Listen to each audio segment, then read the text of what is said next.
Iran obviously central to the discussion, and as some of this language gets elevated and calls for war become more numerous, there are also calls like this. This is a full-page ad in today's Washington Post. I'll go ahead and put it up on screen for you so you can see it a little closer.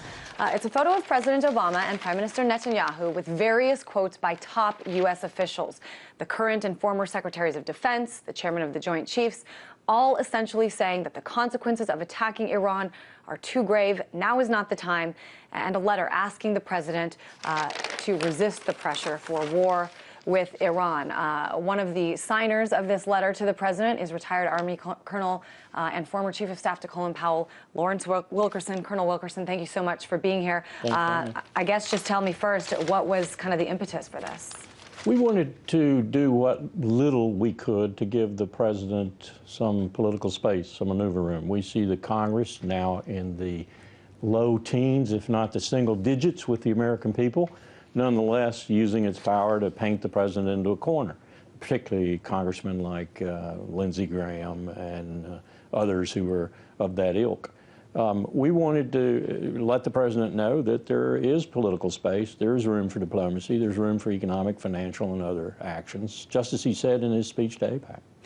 Let's talk about that. I mean, we have Senators Lindsey Graham, I always often group together with Senator John McCain and Joe Lieberman, often making this call.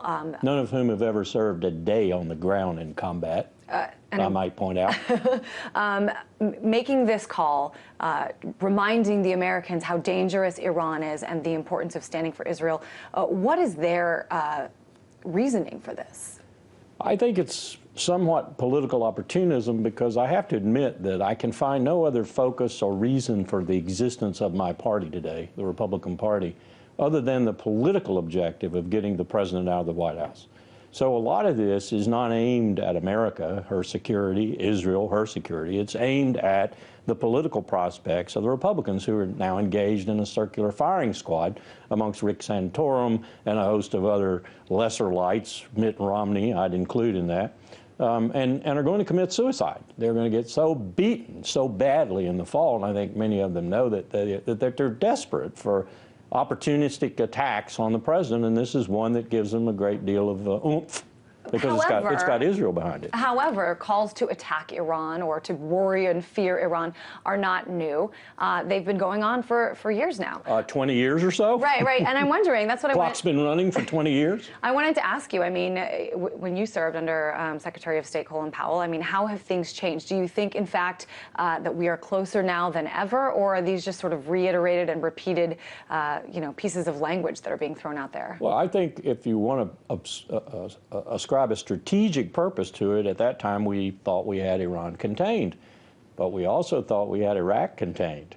And lo and behold, the neoconservatives came along, Vice President Cheney came along, and a whole lot of people came along with a lot of words to the contrary. And before we knew it, we were at war in Iraq, and we all know the outcome of that. We would rather not see that process repeated, and this is not Iraq. This is not Iraq. This is 70+ million people who will have a national cohesiveness that Iraq never dreamed of having, especially if we attack them.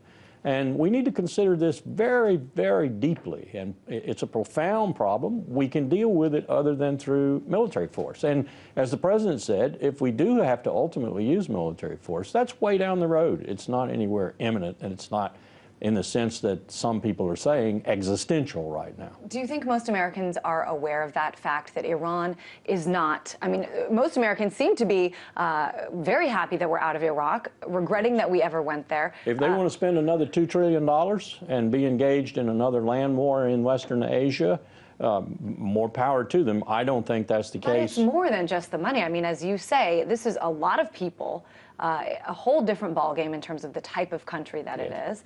Do you think Americans are aware?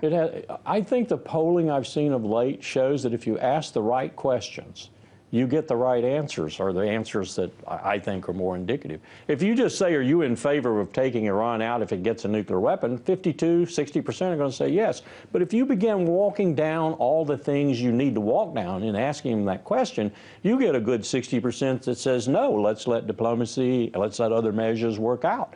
I think that's what needs to be done. Neoconservatives don't do that. They just throw out the question, nuke weapon, Iran, existential, Israel. you got to be on our side, you know. Yeah. No one wants to ask the sophisticated questions. American people are more sophisticated than these people give them credit for. Absolutely. Sometimes, though, those sound bites come out sounding so well that people just sort of latch onto it. That's why more and more Americans turn off the damn TV. Yeah, I think you're right about that. I want to put up something. I know Iran's Supreme Leader, Ali Khamenei, gave a foreign policy speech a little more than a week ago, and I just want to put up something that he said that sort of addressed the issue of nuclear weapons. He said it before, but he said it again. He said the Iranian nation has never pursued and will never pursue nuclear weapons. There is no doubt that the decision makers in these countries opposing us know well that Iran is not after nuclear weapons. Do you think he's telling the truth?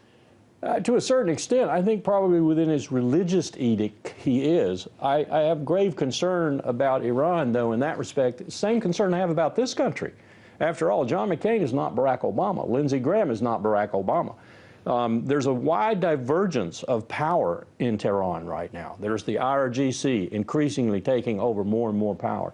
There's no doubt in my mind that certain of the leaders of the Revolutionary Guard Corps would love to have a nuclear weapon.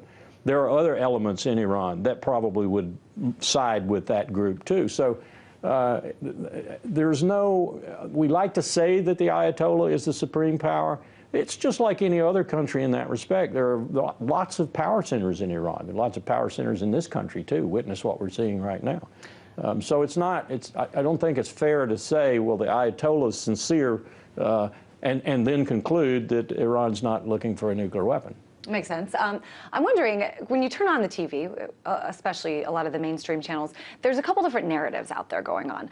One of them is that Obama is weak when it comes to Iran, that he prefers sanctions to action. And then there's another narrative that Obama and the rest of the U.S. Congress is basically in the back pocket of Israel. Are either of those kind of more right than the other? I hope this is the case, that the president is a very astute strategist, not just a tactician, but a strategist. He, after all, has brought my party to virtual political ruin, and they're going to realize that in November.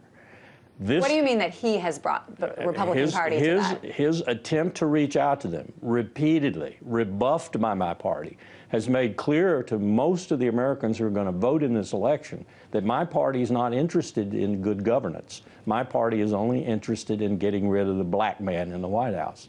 And so I believe that he's engineered some of this by his very forthcomingness, his willingness to compromise and so forth. And when he clamps down, he's going to clamp down big time. And it's not going to be him clamping down, it's going to be the American people clamping down. I wouldn't be surprised at all to see a third of the Congress or more essentially thrown out in November. It will be interesting to see. I want to put something up on the screen. This is a graph I found that compares the military capabilities of Israel versus Iran. I think it's important to put up there.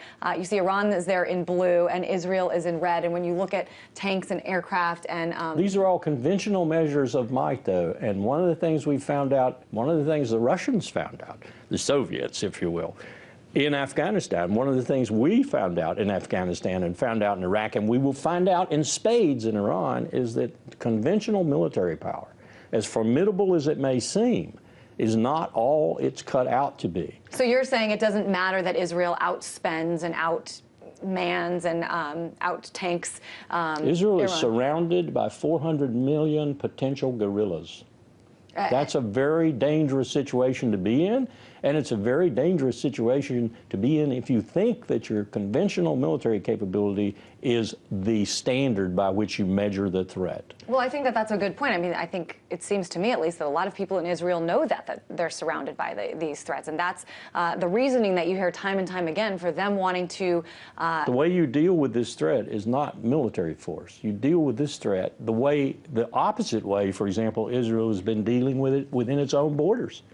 Increasingly, Israeli Jews are ostracizing Arab Israelis. Increasingly. It is as bad as it's been since 1948.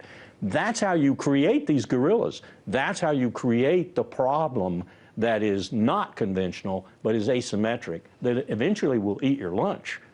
Believe me, I've watched this ever since I fought in our first occasion for this in Vietnam.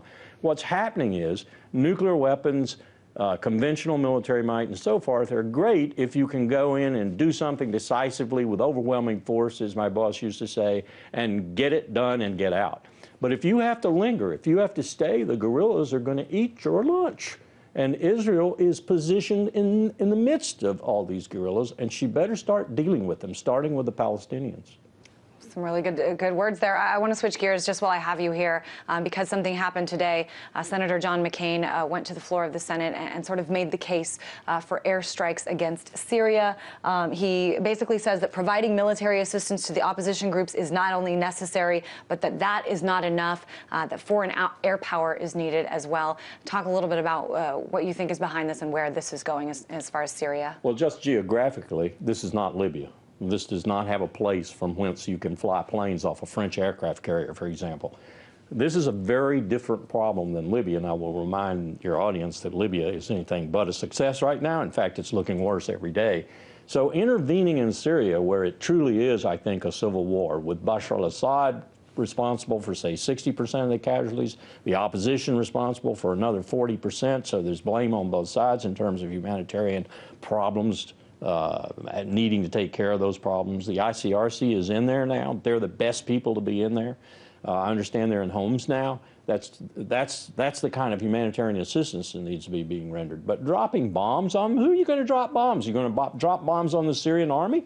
The Syrian army, which is doing what it feels is its responsibility, and incidentally, very few are defecting, even though the media in this country says lots are defecting. What the opposition is doing is killing the Syrian soldiers and dragging them across the line, as it were, and saying they were defecting. That's crazy. We need to have a better analysis of what's going on, and we need to refrain from any interference that's going to exacerbate the situation. And John McCain is doing this, God bless John McCain, because he is opposed to the man in the White House. So is Lindsey Graham, so is Joe Lieberman, so are all these people who call themselves independents or Republicans and who just cannot stand the fact that President Obama is sitting in the White House and they're not.